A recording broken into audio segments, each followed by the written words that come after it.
Good morning, gang. Happy Thursday morning. All right, before I get started this morning, just want to give everybody a heads up, and it's kind of part of the topic of today's video, too. Please go check all your subscriptions to any YouTube channels you follow. Apparently, there is either a glitch or a purge going on again. And I've heard from a couple other YouTube channels that subscriber numbers are falling off the face of the earth, and I'm seeing the same thing here too. That all of a sudden people are no longer subscribed, whatever, and I'm seeing the numbers on the channel, subscriber numbers going down, which is funny. The views in the videos are going up, and people are leaving the channel. Logic doesn't come in there, so check your subscriber numbers. But that brings us into this morning's topic, and something that you guys really need to pay attention to.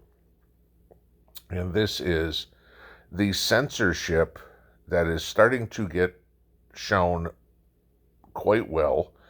And I'm also going to go a little bit into the Restrict Act, if you guys know what this is. I've been following this for a few days now, waiting for more information to come out on it and not trying to jump the gun like some other channels had and put out a whole bunch of wrong information on it.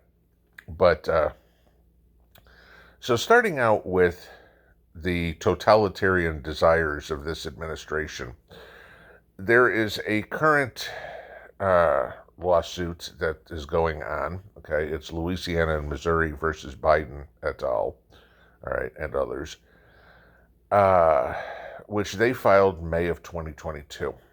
And it is basically accusing this administration of censorship and violation of the First Amendment.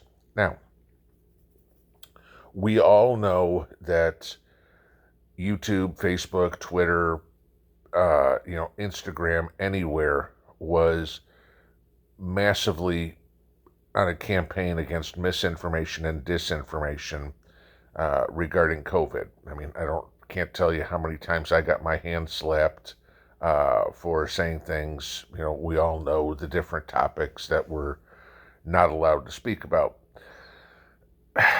Well, apparently it's come a little further that now this lawsuit is now Freedom of Information Act, and information's starting to come out, is that the Biden administration was coercing, strong-arming, however you want to talk, the social media companies into labeling anything that didn't meet the Biden narrative as misinformation or disinformation. We know how that all turned out, okay?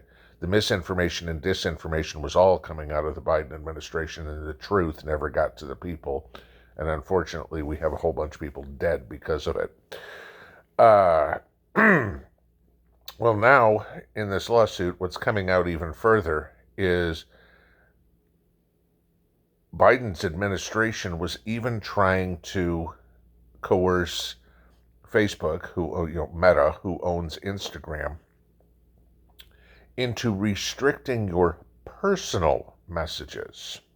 Okay, now mind you, Instagram is primarily used as a texting service or whatever it is, two people talking between each other. Hey, I'm going to the grocery store, I'll be home at 10 o'clock or whatever it is. Pick me up a pound of butter while you're there. Okay. But the Biden administration was trying to force the folks at Instagram to censor private communications between individuals. And before somebody says, oh yeah, well, people put up Instagram videos, and yes, they do, okay? That wasn't the only thing they were going after. The typical Instagram message goes to less than 10 people, okay? That's the average. It's less than 10. So they weren't worried about necessarily the people making videos or, whatever it is, or posting something. It was going after private chats. And basically Instagram came back and said, we have no way of doing that. Okay, that's a little ridiculous. Private messages between people. So just to give you an idea of how far the administration is willing to go, that they want to censor your individual conversations.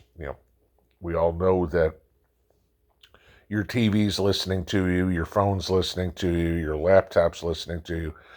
How many of you guys have ever experienced a conversation between you and your spouse and you're like, honey, maybe we should look at a new car or something like that and pick something. What do you think, a Chevy or a Ford? And all of a sudden every ad on your computer is for either Chevy or Ford, right? We've all experienced that. Imagine now that you're having that conversation and all of a sudden, you find out, oh man, now they're listening and I'm in trouble for a conversation I had sitting on the couch. That's how far they're trying to take this. You go back into Stalinist Russia when neighbors were turning in neighbors, okay? You tie this to red flag laws. Gee, if your neighbor says you're uh, a threat, we'll take their word for it. Same thing, okay? So then you go into the Restrict Act. And if you guys know what this is, it's being paraded around as a anti-TikTok law, which is the farthest from the truth, okay? That's what they're going to try to pass it along as, and it was hilarious because Jesse Waters had Lindsey Graham on his show and cornered Lindsey Graham, who is a sponsor of the bill, and said, talked everything about, the,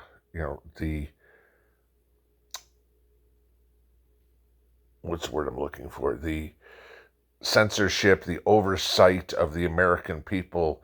And Lindsey Graham was dumbfounded and actually apologizing on air, saying, apparently I don't know enough about this. And he's a sponsor of it. So, again, it's one of those, you have to pass it before you can read it type things.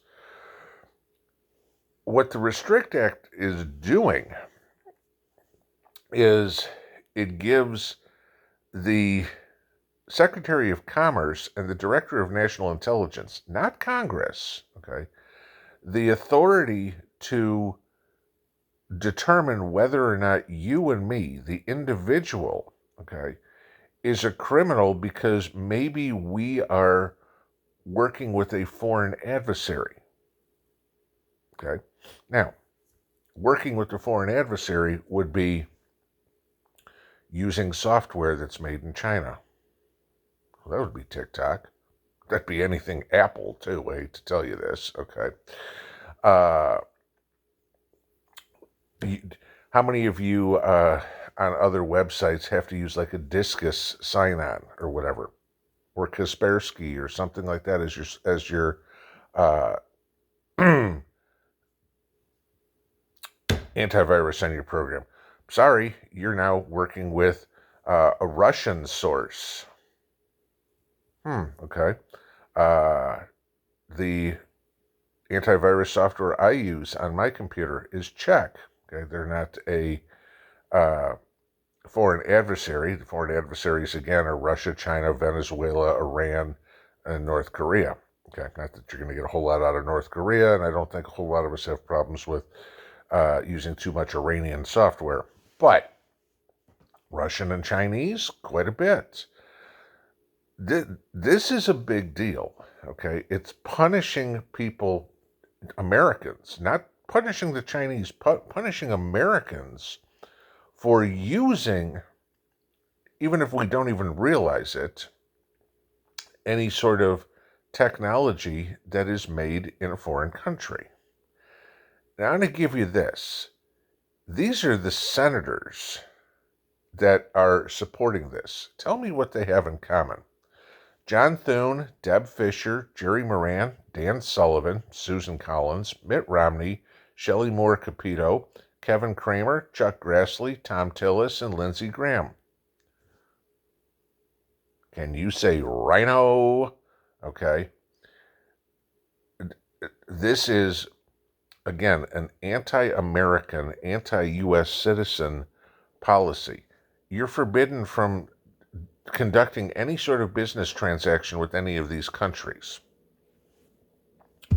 Mrs. P's cousin died a few months back, and we had to do some roundabout channels with some friends and got some money sent to help pay for the funeral. Oh my God, you're a Russian agent, I guess, right? Because, just wanted to help her family with some funeral expenses. Conducting business that way. How many of you follow, any of the Russian channels or whatever? Use Constantine, because you guys know, a lot of you know him. Ever send him a super chat? Oops, sorry, you're now conspiring with the enemy. Then how long till it gets into free speech, like I was talking about earlier, with trying to censor the websites, trying to censor Instagram and your private communications, things like that.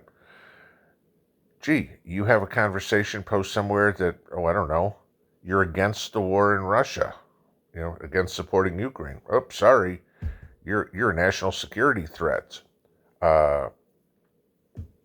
You don't support going to war in Taiwan, or you don't support what's going on with Iran, Israel, Syria, the whole Middle East scenario, or whatever. You don't subscribe to any of Joe's delusions. You're now a national security threat. Oh, in this bill, what's the penalty? Oh, 20 years in prison. This is the ridiculousness that is coming out of Washington right now. You have senators that don't know what's in the bill, but they're going to pass it and admit it on live television. You have a presidential administration who is directly going to war with the U.S. population, that a voice of opposition, somebody to question what Joe does, is now going to be a crime. Does this sound like communism to you? That's exactly what it is. This is the path that this administration is leading us on. All right? This is what they want to turn this country in. This whole Restrict Ag bill is supposed to be they're portraying it as the anti-China bill. This isn't an anti-China bill at all. This is a bill to turn us into China. They are using Beijing as the roadmap for what they want to turn this country in. Why? Because China is another one of those that pads the pockets of a lot of people sitting in Washington, and they don't want to cut down the money tree. Pinball out.